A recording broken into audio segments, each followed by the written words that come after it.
Yeah. Okay. Testing, testing.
What's up, everybody? Hola, Christiana, Crit. Hola.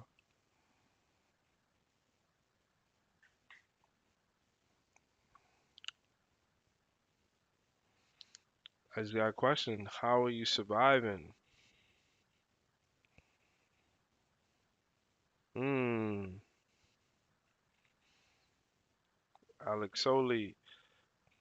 For you, Alex Soli, do you not think that there are differences with what's going on in the world that are different than the last 35 years so that you won't be able to use the same inputs or skill sets that you use 35 years?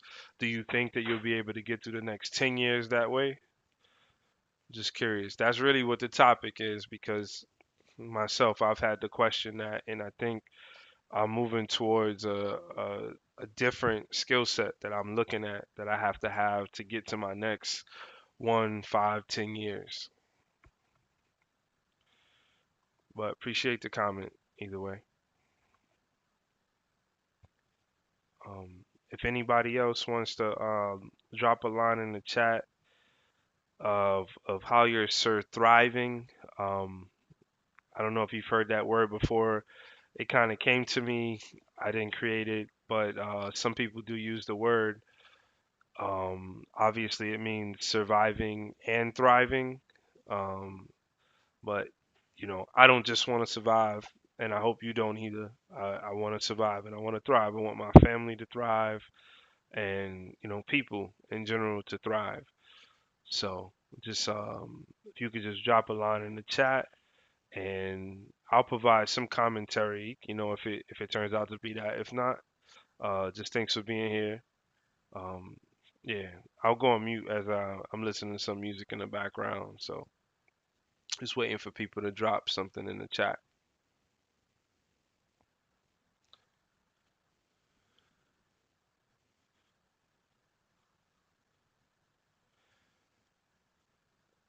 Alex Soli, if I'm saying your name right, I totally understand what you're talking about. You see the books behind me. I don't know if this is just the AI conversation.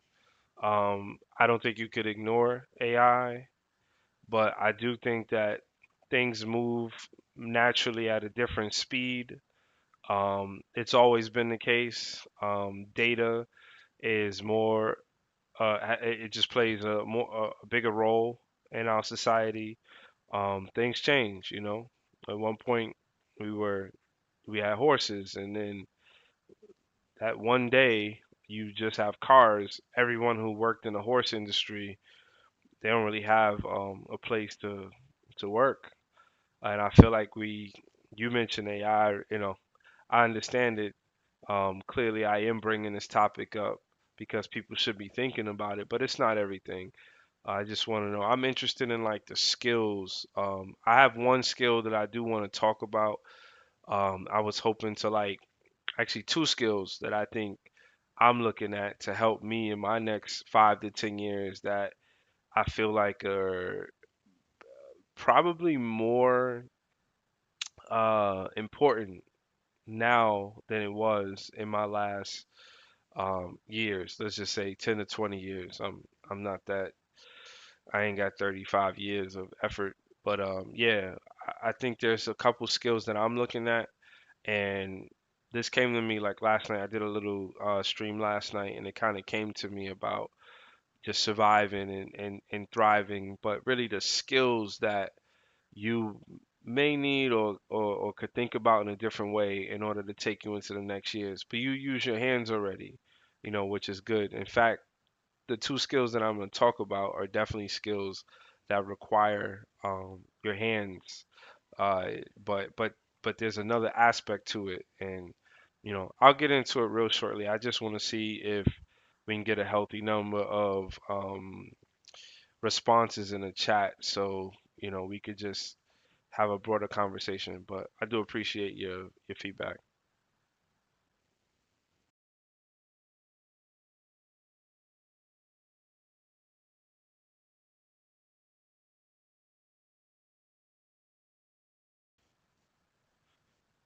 Yeah, I see a couple more people just joined in. So essentially, the question is, how are you, sir, thriving for the next 1, 5, 10 years?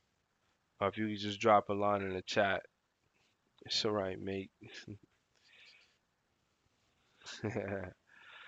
Yeah, but every decision though on your own, just to respond to Alex Oli's comment, um, everyone is on their own road. Decisions are our own. Sure, decisions are our own, but again, now more so than ever, the decisions that we make impact everyone.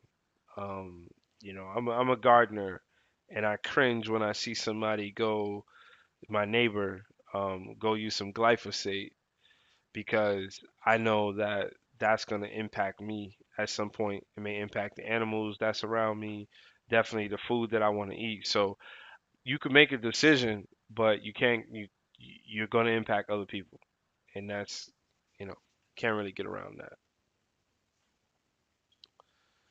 Uh, mm, mm, mm, not life, my sights.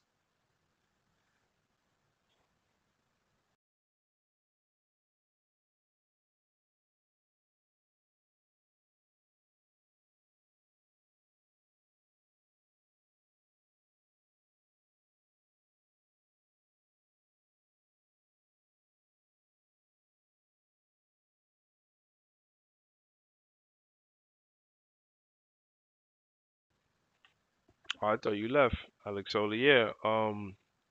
Yeah. I'm glad you understand that. So that's kind of where I'm coming from. I don't know where you at in the world. Excuse me, but I lived in a city where it's really hard to have a decision that just you're just the only one affected. I'll just since you're here, I don't know how long you're gonna hang out, but and I'll repeat it if other people join or if the stream even lasts that long. But essentially, I was looking at I'm in America, and I was looking at one of the most important skills that I think somebody could have is to be a mechanic, work with cars, because I feel like in 2026 we will have so much inventory that, as far as I understand, the way Cuba has operated for the last 20 to 30 years, where they don't have much being imported. Um, I feel like it makes sense if you are trying to save your family a ton of money or just the peace of mind that you'll be able to, have a vehicle. Because vehicles,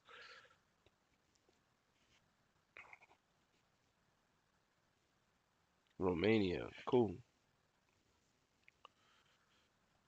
Yeah, I don't, my point of view on the money thing and having a good salary or good job is y- there's like a single point of failure there because something could happen that that industry isn't there anymore. AI kind of, could represent that. So I don't think that we're all gonna, be eligible to have a good salary or have money to take care of your family. So most of the skills you're talking about, like skills with your hands, if you didn't, you're impacting yourself and your livelihood, no matter if you're selling something. I work with my hands too. I work on my house, and every skill that I have is mine. I collect tools. I don't give tools away. I collect tools, and they're for my use and for my skill and for my protection.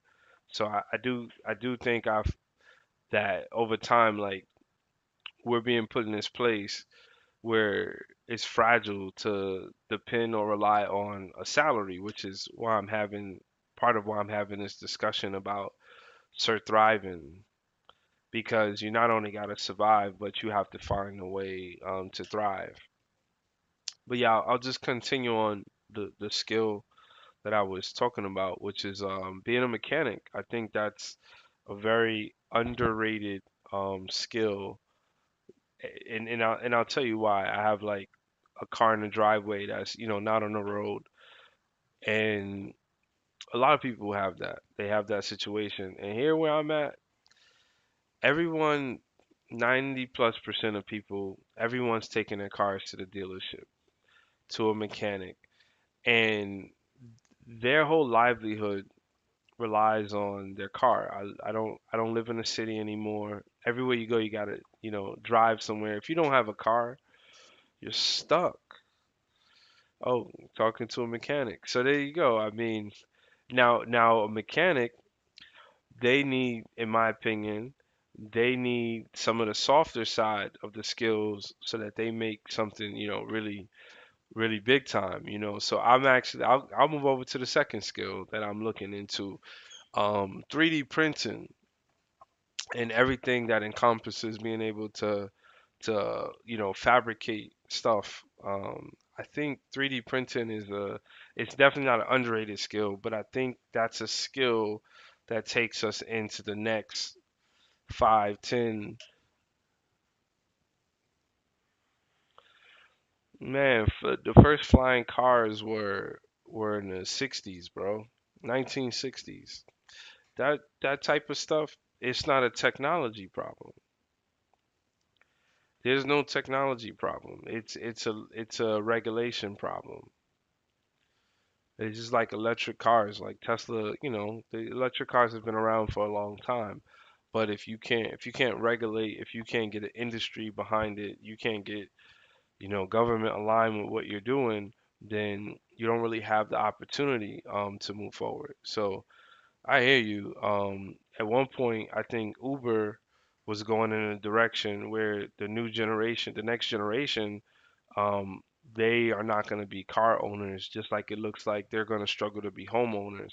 So they were saying that if you have a fleet of cars that are autonomous, you could just have like a huge parking garage. Everything is automated, and no one owns a car. And every time you need a car, you go into that system, and a car shows up for you. You know, but it, these things are ideas, and until people adapt to them, then they don't there's no follow through. There's no need to follow through. And a bigger conversation, but I tend to think about a lot of the solutions and ideas that come out. We don't actually have a technology problem. We have a problem with knowing how to use the technology that we have or maximizing the technology. But being a mechanic, that's cool, man. I wish I was a mechanic. I do a little bit of work on my car, but I really think I'm gonna take that skill to the next level.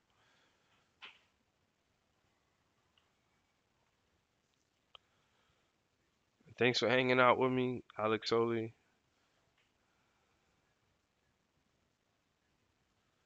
Thanks. My point is valid. I think about it. I'm not really triggered by, um, I'm not, I don't want to say I'm not triggered by what information that comes out, but a lot of my feedback is not fixated on the news that you hear, things to scare you.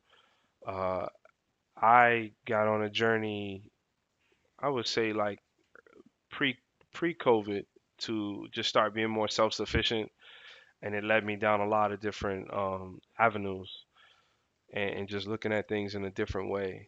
And a lot of this stuff is like repeat. It's just people finding ways to make money off of people, and they kind of leave people in the mass. They kind of leave us out to dry. So I see a lot of overlap with a lot of different systems. You know, man, I appreciate you though, man. You fire in the chat. I don't I don't know how to get like a channel, I don't say popular, but how to really get people to engage. But I'm here to, or at least this year, I'm here to put new thoughts out there, and things that I haven't seen, because I watched a lot of YouTube content, and I just think there needs to be more of a balance at times, even just within, you swipe in vertical. I don't see enough just random conversations, or things that are more articulate than, the common uh, news feed that is super popular.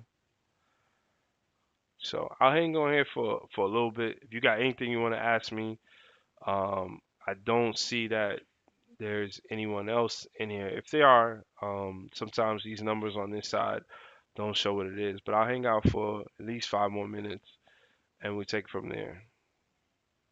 But I do appreciate you, Alex. And if you ever join back, I mean, we can hang out again. I love questions, and I love people's perspectives.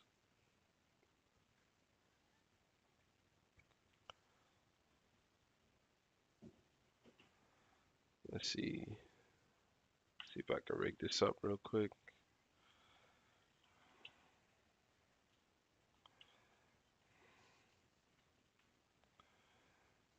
All right.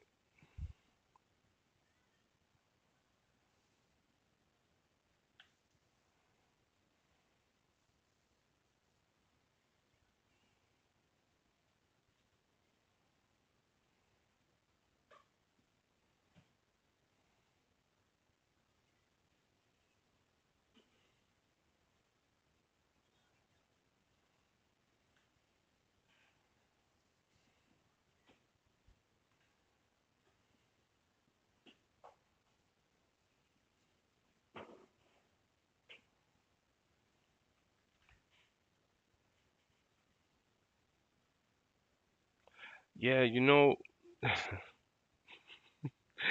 that if you have a channel, I'm definitely gonna look out to follow you. But I'm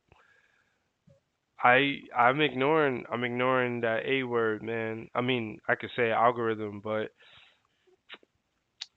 so I'm a software engineer. So let's start there, right? I'm a software engineer. Um, I think that there's something almost criminal. People do fire up the comments with hate, but I think that there's something almost criminal with the way that people, they call them creators today, but people come online, and they put themselves out there, and they may have decent information, but unlike Match.com, or like the old dating site algorithm, for whatever reason, I have my own opinion about it, but for whatever reason, we find it hard to match somebody with content with those who would actually appreciate their content, right? So yeah, I don't. I could say I'm at this point, I'm just ignoring the algorithm. I'm ignoring the concept of the algorithm. I don't. I just don't think it. I don't think it plays a role. Maybe I'm able to break through ignoring it. Smart and witty. Yeah, I wish I was smart. I in person, um, yeah, I'm not red pill. I'm not here to tell you what to do. I just, I think about things. I have a perspective, and I don't, I think it's just cool to share that with people. Um, just that I'm just trying to test this out to see how it's going. Come in. Yeah. Real quick though. Hey, what's up? Real quick though, I did want to show you. I should have made this bigger. How do I make this bigger? Oh, damn. All right. So let me three. Bam. Okay. Scene.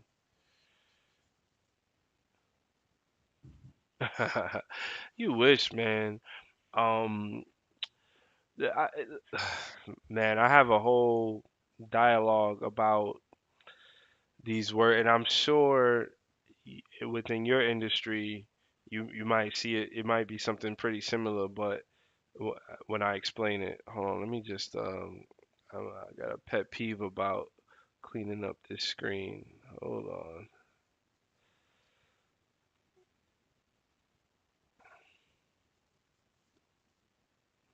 Okay, let me see if that cuts. Bam. Okay.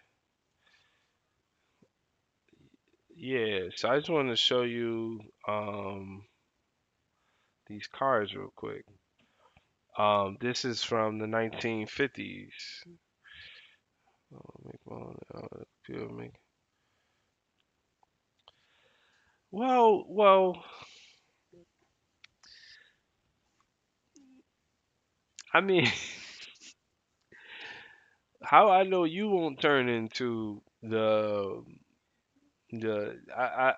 I liken the AI conversation and what's going on to the superhero movies, and in all the superhero villain plots, we always make it to a point where the the company that the superhero or the villain are masking in or works for, there's always a tall tower, and that tall tower represents like wealth and dominance, almost like how Google dominated the market in the search engine market, right? They like a 90+% player in a market that they're one of the last ones too. So I like the AI conversation into we understand what it's like to not have AI, and everything we're leading to is to build that tower as fast as possible. But everything in between we don't want to talk about, right? So like I hear you, but who says you don't make the money with the AI, and then greed comes along. So if AI is as transformative as the internet itself, the reason that you and I are able to talk on here is not because of YouTube, because YouTube did not create any of the protocols that you and I are talking over, right? There's a standardization process that happens underneath the hood, and those things become standards and are free for all of us to use, right? So in that context, I just wish we thought of AI as in how could it help people, how could it solve people problems, not money problems, right? Because at the end of the day, somebody's going to use it. to just really isolate it and use it for a certain thing. So like as a software engineer, I feel under attack. My industry feels under attack. As an individual, I feel under attack from what's going on. And it's not by AI, it's from the companies that, they just drinking all the they're just drinking whatever they have to just only speak in AI because of the money that they think is gonna come. Um, but hey, I might be a mechanic with you. You might need to, you know what I'm saying? You might need to give me a go at it when it's all said and done because it's a real skill. We don't know if we need AI. Now, if you're going to use AI to solve, cancer, help people to be healthy, um, I would like to see that up front rather than all the money that's being funded, just to knock out certain industries, which doesn't really make sense to me. But yeah, man, you see these flying cars though? This is what I'm saying. Like these are real prototypes that this is not AI. These existed. And they're failing now. The companies are failing now. They are they but so yeah, the companies are failing now, right?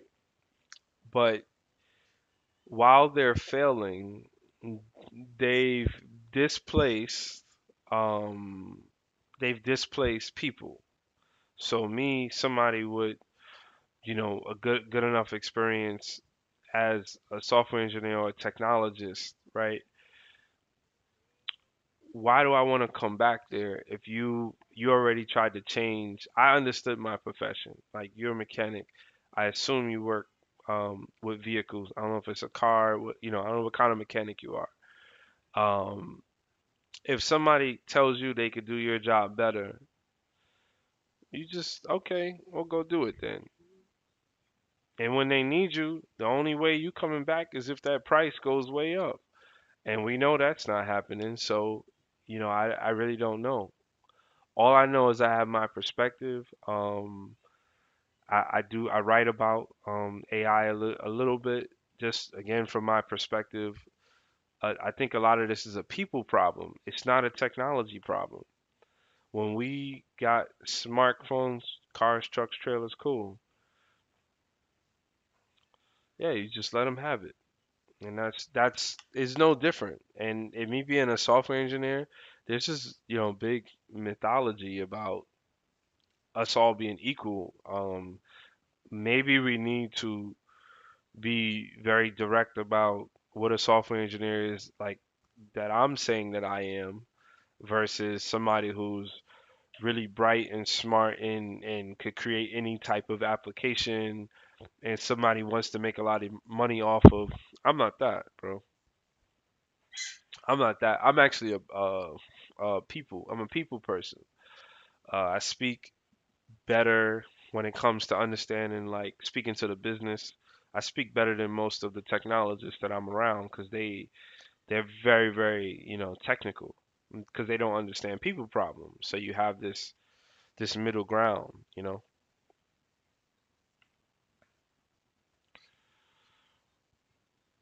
Yeah, man. It doesn't. I don't know what I can do, and I'm not even trying to break through Alex Oli. Like I'm this term, I'm looking for a critical mass of people because for me, this is very therapeutic to be able to express yourself when people.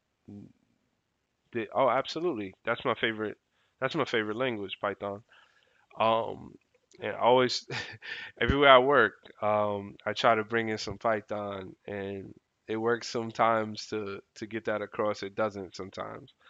Um, I'll give you this. I don't want to call it game, but I do have these like sayings, and maybe I'll try to paste the link in here. But in my opinion, there are two types of companies all across the board.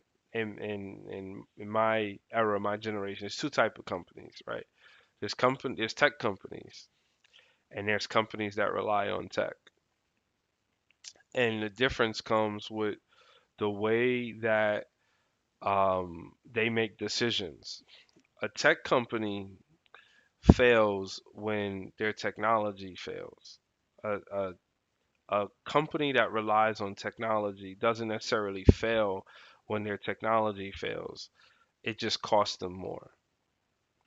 So all of their decisions um, are not aligned. Speaking of the latter, speaking of the company that relies on tech, all of their decisions are not aligned with success because they have a backup plan, you know. So I predominantly, most of the jobs are not at tech companies. Most of the jobs are going to be at companies that just need a little bit of technology. And the tragedy is that we all share the same name, right? We're just software engineers, you know.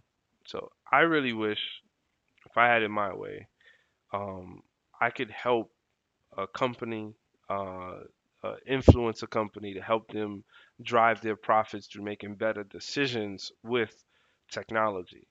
And the way that these things are broken up a lot of times, you don't really get that opportunity. You think Ubisoft doesn't have a backup plan. I don't know Ubisoft. I've seen that before. I don't know what that is. Let me check that out.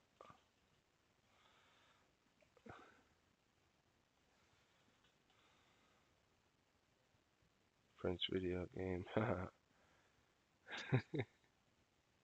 I don't know much about the game industry. I play a little bit of Rocket League, but I mean, a backup plan in general is that comes back to people, right? When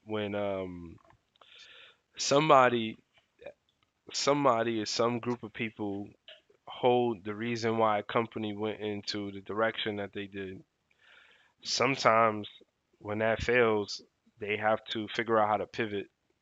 And sometimes because it's going to cost too much or it's going to be a bad reflection of where they were going, someone's on the hook for that. And then you just bring in new people with a new plan. And then it's not really the backup plan, it rides on the success of the new people. And a lot of companies, especially large companies, they play that game and they just keep pivoting, keep bringing in new. And we, the people, are just supposed to be excited. The shareholders are supposed to be excited about the new thing until they reach like a growth, a growth phase. I'm so far at the bottom when it comes to, um, you know, I I think the best comparison is I'm the construction worker. I may be able to observe the blueprints. I may be able to speak to the general contractor every now and then. But even though I know, I was talking to a coworker the other day. Even though I know that something's wrong with the leveling of that particular building, there isn't much that I can do to say anything. And I've known this the whole time because I said it. You go out there and you say what's wrong. And you say you're a mechanic. My brother-in-law is a mechanic, and when I speak to him, I feel like what we do that's different is the transaction is a lot shorter. You get a vehicle, you fix a vehicle. You have your experience and skill set, and but you're speaking to that very vehicle whether you want to work on it or you don't want to work on it.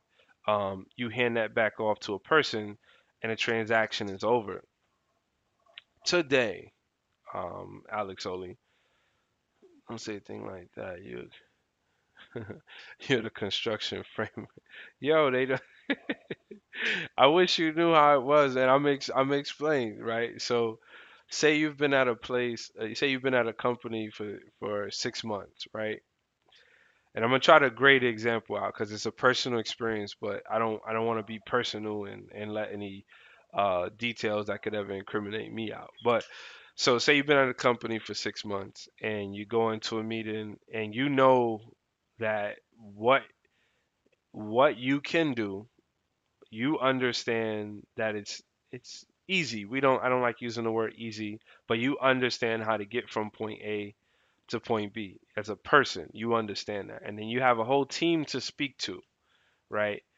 And let's say there's business people that come in and somebody says, this doesn't look that hard, it looks easy. And the business person says, if this were easy, it would have been done 3 years ago because that's how long we've been waiting.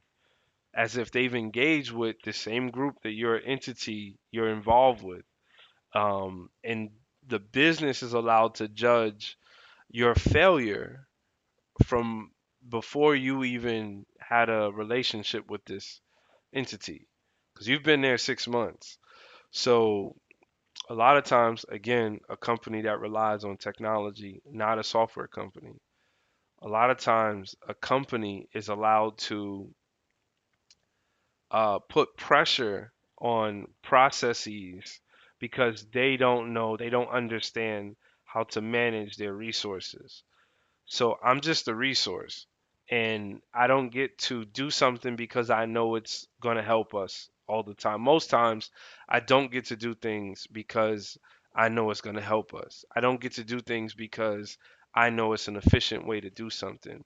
A lot of times I have to ask for uh, how would you say it? I have to ask them to give me permission to do what I know is the right thing to do, even though I may have the most experience.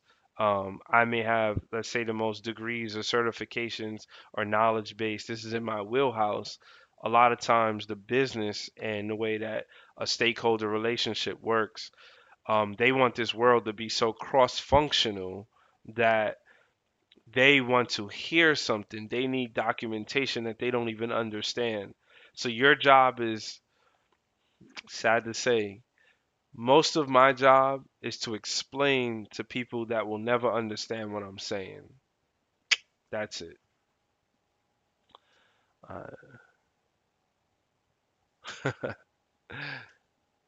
yeah, so I'll go down. You got a bunch of comments. I'm not a slow reader, but I like to really digest it. So yeah, so you say pretty much, but then you need to deal with the customer as well, and they're not always on your side. So here's the thing. You're saying it from a mechanic's perspective. From a software perspective, I don't get to engage with a customer because that's the layers in between, right? So it's crucial for what I understand, the context that I have, it's crucial to be able to um, reach the customer. So I carry that weight. I give you another example. There was one company I was at, and I made up a word because it made sense to the people that were around me, and it was like staticify. Essentially, we were making something dynamic static, and I wanted to make this into like a funny verb, so I said staticify to an account manager, and I had assumed that the account manager understood that staticify was not a real word because everyone else that was in the room and this person, we weren't new to this person. I like to have fun in my environment. So that's what we were doing. We were staticifying it. So the account manager ended up taking that word and presenting that word to the customer that we were staticifying the thing, which means to me that the account manager, who is really their role is to be the liaison and clean up that language back and forth, they took a word, passed it to the customer. The customer didn't understand the word. Couldn't. There's nothing you could do to research it because it's not a word. It's not an industry term. Uh, the thing came back the other way from the customer back to the accounts manager, back to the group. And when he presented it back to me, like all I could do was shake my head.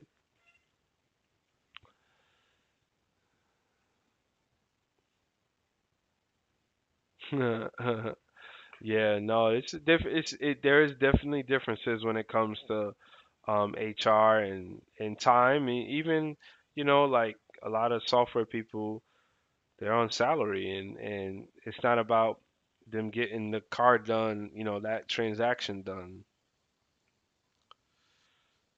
I'm not much. I we a good one of my favorite people that I work with today. The term that we use with the management and leadership is, what do you say? You gotta stop the car to change the tire. We a lot of times, the way the dialogue goes, and again, I'm not in control of when to have the dialogue. There's a formal process around having these meetings and dialogue. My job is to attend to always be transparent of information that I know and to receive information that I should be aware of. But I, I don't get to say no. I'm not attending that. So just speaking to the stop the car just to change a tire, which we're getting into what you do with cars, and we use that as an example. They operate as if they want to change the tire while the car is moving, and then they wonder why this didn't work. That's how I deal with it on a daily basis. That is leadership, and I thought, in COVID, I feel like a lot of leadership got exposed, but I think we're so many years out of it that I don't think leadership changed enough. I moved on to the next generation. And it's not just, you say it's leadership nowadays. Let's take the other side. Let's just take the efficiency side, right? Um, I told you my dream is to have an influence on the process, because being a software engineer or just working with technology, when you work for somebody, you don't necessarily get to determine the technology that you use or how that thing works. So they're the ones that's the engine that's connected to how that money is being made. So my job is to do the best job with the software that I could do so that they could fulfill their commitment with the actual money that needs to be made. So there's a lot that could go wrong in that process between what they think they're selling, what they think they're getting, and what I'm actually building, right? So then it comes down to some communication gap that's usually stuck in Jira somewhere. Jira being one of the agile project management tools to just to write all this information to manage this task, and that could literally be the difference between success or failure. So there's a lot of moving parts. Cars running on two. I'm gonna use that one. Cars running on two. Yeah, I mean, and you could have the hood up in the air. I get it, man. I get it, but that's a day-to-day thing, and it's only but so much you can do. And guess what? Here's the cherry on top. AI does nothing to solve that problem. Nothing.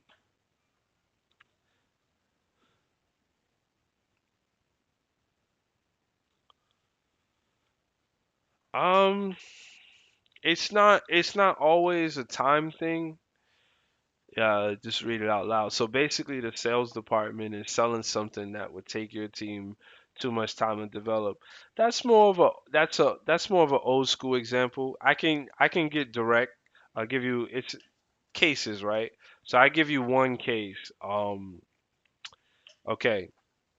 So we were changing this feature on our site. Uh, when I arrived at the company, let's say over a year ago, um, I heard about this feature that needed to change, and the date was coming. The end date was coming, in time, and all I heard about was that there would be a date that the contract wasn't going to be renewed. So we had to figure out a solution to move from one application to another to support this feature, and no requirements ever came in. So from that perspective, just answering to your comment, if the sales department was selling something, that communication actually never came to the team within a reasonable time. Because what then happens is um, we need orders to know how we're going to get something accomplished. Because this is where the art part comes into software engineering. You can put 10 people next to each other, you're going to get 10 different ways to approach something. So I'm an artist at the end of the day, right? So I need to know about it. It would be nice for me to have the skill, have experience, or have examples of this thing running. And at that point, I can echo back like an estimate, and usually that's when somebody's going to take that to a stakeholder and make sure that that program or project is possible. That they want to move forward with it based on that time element, right, or scope element. And we're talking like I don't know how much you know about the project management triangle, right? Time, scope, and cost. So in this example, a year has gone by. I've been at this place for a year, and I have not heard anything about this project. So one day, I hear about the project, and I am told that a manager and a person outside of our team, because they don't want to redo information, is taking care of the project. So they spend a month and a half working on the prerequisite details for the project.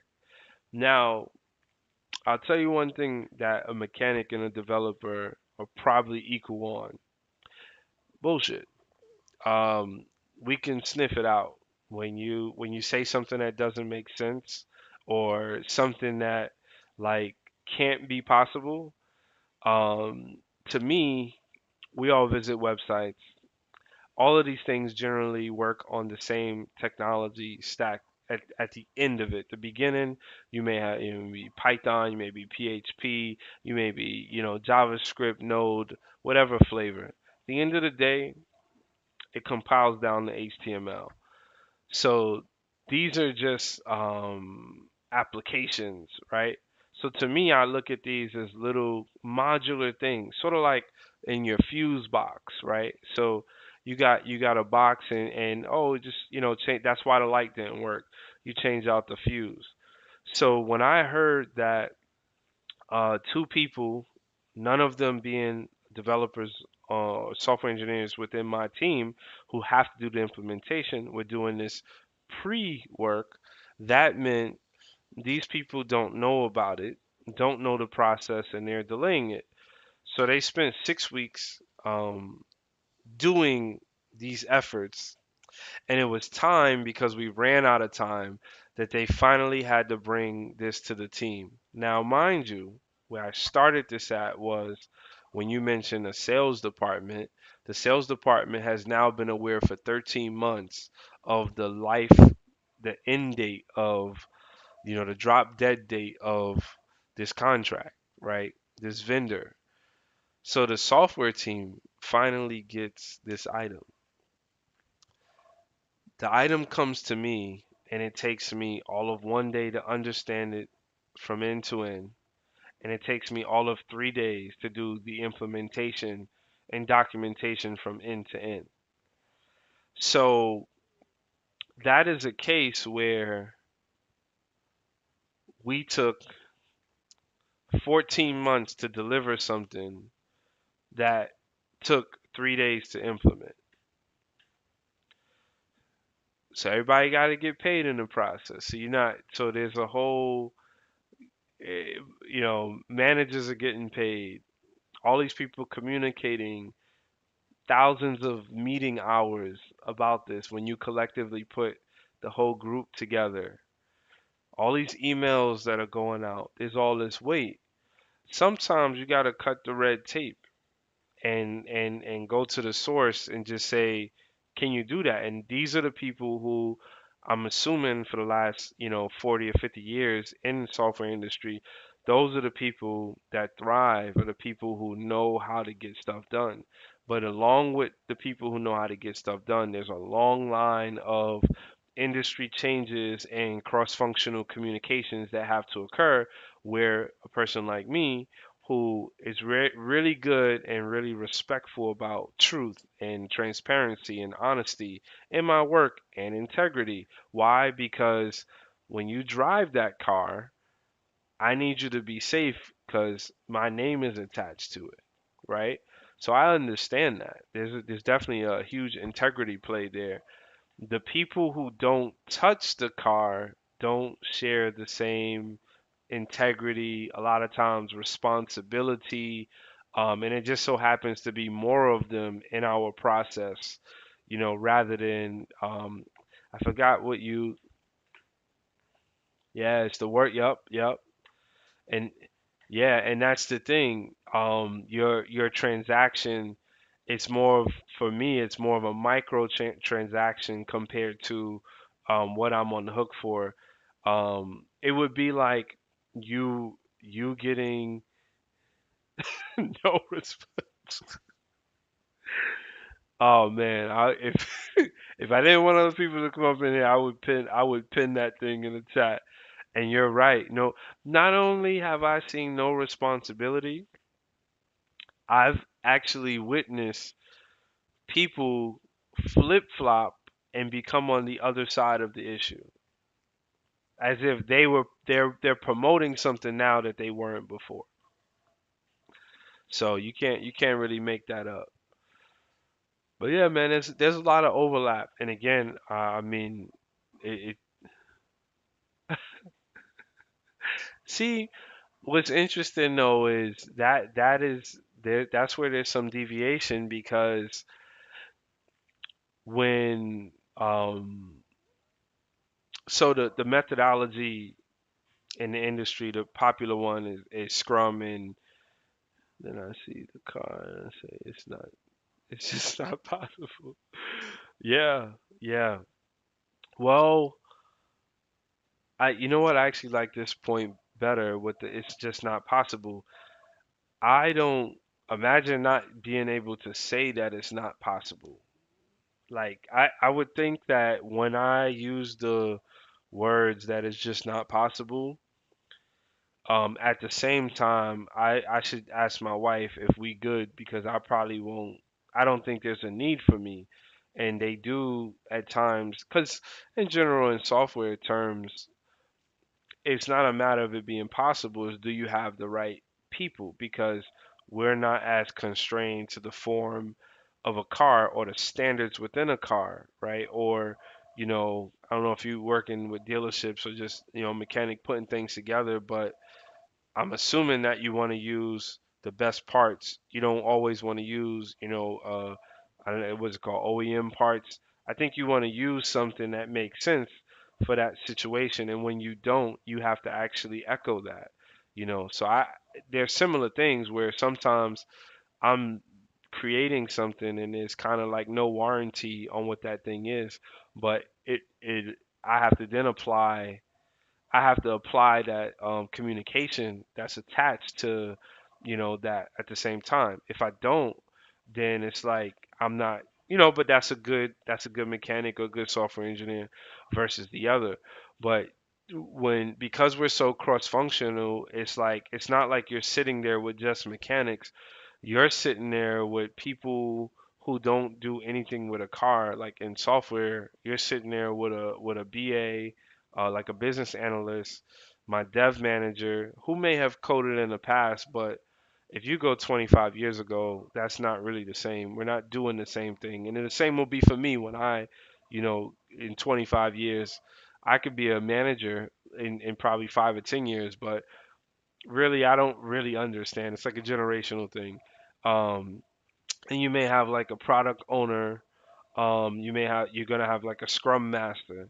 So the only people who actually understand the technical part would be and you'll have QA, quality assurance.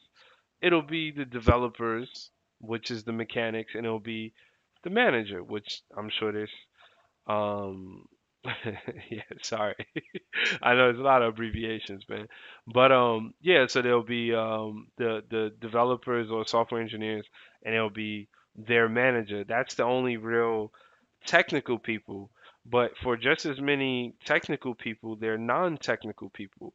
And in this world, we're expected because of the exciting um, technologies of the time or methodologies, we're expected to communicate cross-functionally. Why?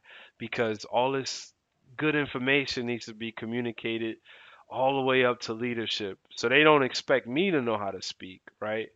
That's where you need the suits and the ties, and so we get into that. So that's why I liken it to a construction worker, because even though I may be building a house, they don't think I understand how to interpret blueprints.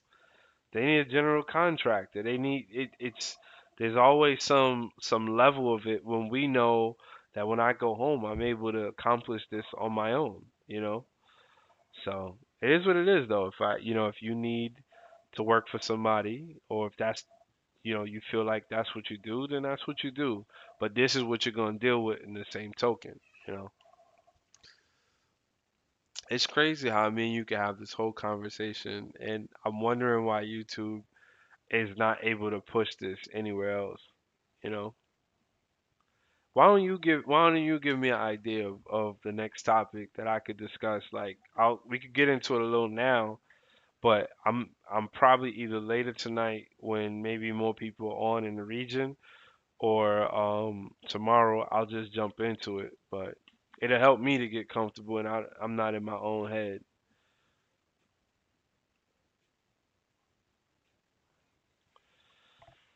Um, Web3 with crypto.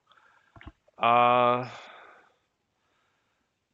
so I think the internet to me represents. I'm a post-apocalyptic movie fan, and I think that in all these movies you have the what's going forward, and then in secret you have the people who are okay with where they were and being left behind, and they're under threat only because the people who are moving forward, they they have a need that everybody conforms. I think the internet is going in the same direction where I was talking to a friend about this the other day.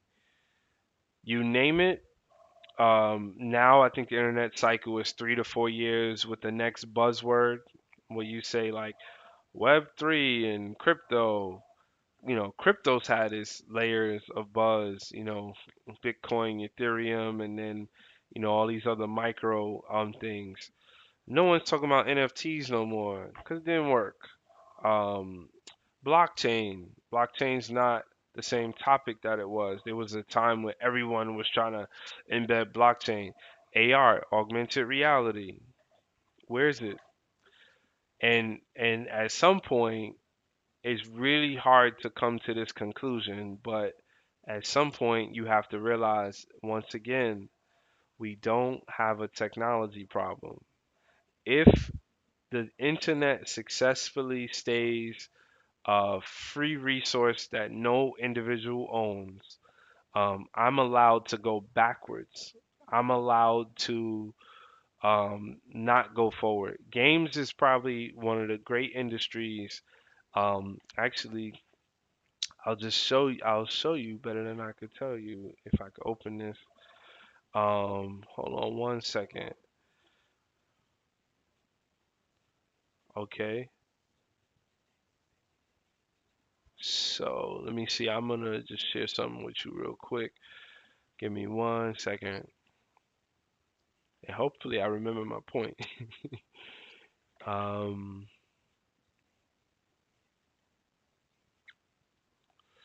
Window,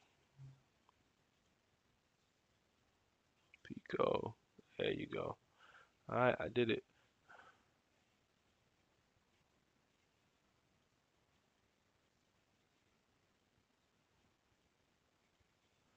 Alright. So cool, man. So this is Pico 8, and I came across this. It's been out for some time.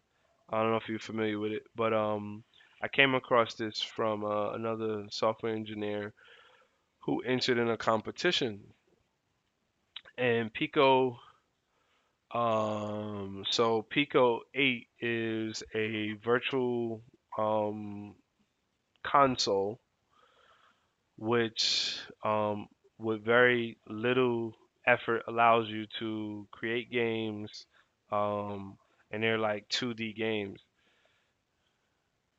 Now, well, you could put a Pico 8 on Arduino, but a Pico 8, you buy the console from this company. What is it called? I forgot the name of the company. I just had it up. Hold on. You buy it from, I hope I say it right, Lexalafu. And you can just research it online. But basically, I like getting into, and this is not a new thing, but Pico allows for you to create games within this virtual console. The console itself is on your computer and it's self-contained. So you could write code in there. Um, yep, Pico 8. You could write code in there.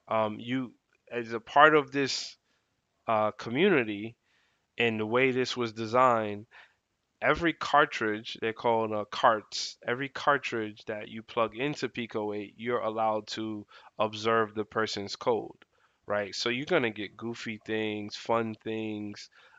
This is just a browser of like games. They have like a browser that in real time they go and search all these people's games and apps. Right? Come in. So hold on, babe. So this is an example of like the internet, right? The internet conversation. While you're asking me about, I hope I say it right, Ubisoft and their backup plan or how they're doing, and I'm sure they're making games that appeal to people moving forward. And then you have in a post-apocalyptic world, you have the people who are 100% comfortable with coming in here and running a game and playing a game that a random person like you and I created, right? And it's once you get past that monetary hurdle to keep this company alive, I think it's $15. Um, I now, and this game doesn't give me much. I've never played it. I'm just showing you. Um, but the cool part that I like is how do I get to save card, exit, explore. So now I can, there's a lot of code on the screen and it looks funky, but this is all the code that made that game actually function. So you could take um, that game and now you can learn how to code and pretty much prototype these level of games. This is on like eight, we're back to 8-bit, and this is fun and constructive. You mentioned Arduino, Raspberry Pi. To think that those things have been around for so long and they do have traction. Don't get me wrong, people who are into science, but you would think that every kid is able to have one, learn from one because we kind of remove the it's funky. It's funky intentionally though. You can it has a sprite editor. This is all like I said, this is like having an NES, Nintendo Entertainment System, but self-contained, and you be able to see what's inside of each of the cartridges, right? And then you make your own. So the learning tools that are out here are tremendous, right? That's what the internet could be. So if the internet stays free, there's nothing stopping me and you, we link now. There's nothing stopping me and you from saying, you know what would be cool, and we create it, right? So I don't really think that Web3 and crypto and what change. I just don't. I don't buy into it. There's always going to be new stuff, and there's going to be old stuff. Now there is a gap, and one of the gaps that keeps getting larger is less people know and understand what is the foundation or basis of all this stuff, right? So and this is where AI becomes something that, just going back to my topic, hurts us when it comes to survival or thriving. Um, if all of us only understand how to go to a prompt to learn something, and they don't have they don't have any of this. They don't keep my guitar. Hold on. They can't just come into their crib and say, "Oh, I want to learn this topic. Let me go get a book, and read." Um, can you imagine a day when the search engine as we knew it, there's no reason for the search engine because they're not making money or they're not funding those programs anymore. They may take or change that information and guard that information. A lot of the AI tools, they don't even link out to tell you where they got that information from. So I think on both sides, we have to go forward and backwards because I think it's a great technology. I would like to change the way that a lot of things are used, um, even crypto. I would like to change a lot of that or improve a lot of that or just have a spin on it, right? And it's for us. Yeah, but I hear you. I hear you. Paper is not in the average person's life. People have to be the judge. It's just like food, bro. Very simple. Alan Watts, the philosopher, he talks about you can't buy what's not for sale, right? And what I learned in the COVID era is you can't buy what's not on the shelf. So it doesn't matter how much you have. You like, as far as money, you can't buy what's not for sale. So for me, what you call paper or books, this is knowledge. This is my database, right, of knowledge, and I could always go back to it and reference it. And you're going to have less and less opportunities with, like, let's say, a public library. Why would a city or a town or some municipality continue to fund the library where people don't go to? So that's the game we're playing. Why fund the library? Why fund the parks? At some point, it's just an education and information problem. If people understood where we put this money, if people don't want libraries, then that's totally fine, man. Hey, who am I to say what we should have or we shouldn't have? But for me, um, I don't feel comfortable that that information is somewhere always on the cloud server, because when the outages happen, you may never get your stuff back. Just like a bank, a bank with money, it's the same. If you could, would you store all your money in your house? But yeah, give me a topic, man. I really, you seem to have a good basis. Yeah, I would like to explore a topic that I could take to, come back on here with, update all of this language and take it from there, if you don't mind.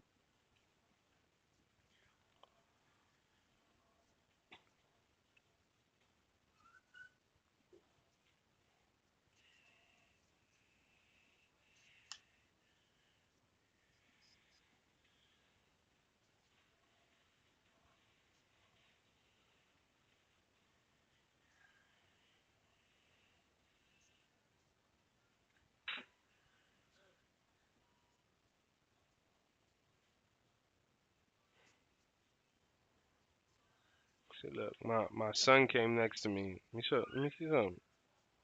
Look, it's the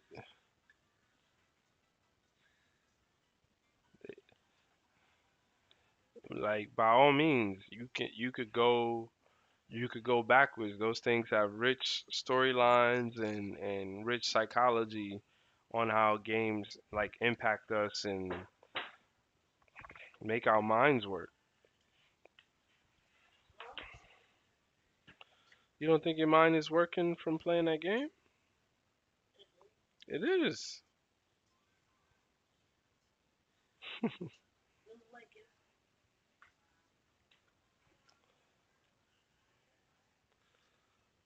Man, what you talking about? We could get on the stream together, man. I don't know what you mean by you not knowledgeable, cause and hey, man, it's your perspective. People can't really take away your perspective.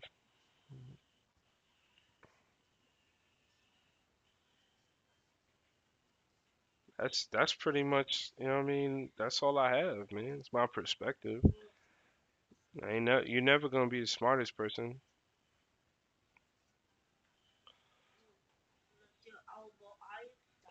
Albert Einstein. Let me tell you something about Albert Einstein, son. He was the smartest person in the whole world. Albert Einstein, all of the inventions that he gave to the world, he gave those inventions in a very short period of time. Very short, like almost like a year or two. The rest of his life, he was a regular person.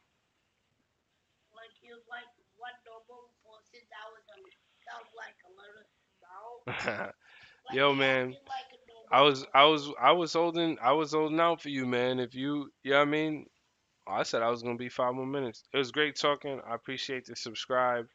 Um, I really appreciate it, not for the number, but just, I think it'd be cool to come back and be part of the critical mass.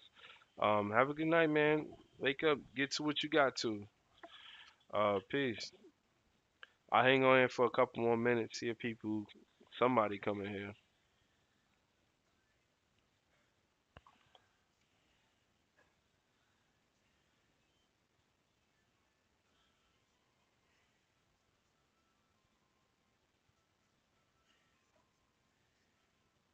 Thanks, man. Yeah, I'm with the fam. I'm about to go eat soon. Kids are good. But this is it. I mean, if you're still there, like, into this is a video I'm streaming right now. And today's, like, what is it about? What I wanted to talk about was, can you read this? Look, how are you, sir, thriving for the next 1, 5, 10 years?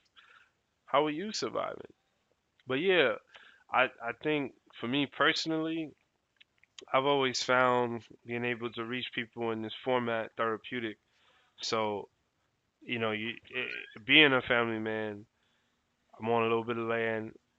I don't get to go many places, so you know what I'm saying, being able to come on and chop it up with real people, not trolls and all of that makes sense.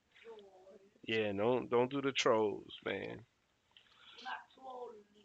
But yeah, I doubt YouTube's gonna give me a bump. So yo, I'm actually gonna cut it short. I really appreciate you. Appreciate the subscribe. Um, I know I'm gonna check. I know we're gonna catch each other again. So I'm gonna holler at you, man. Peace.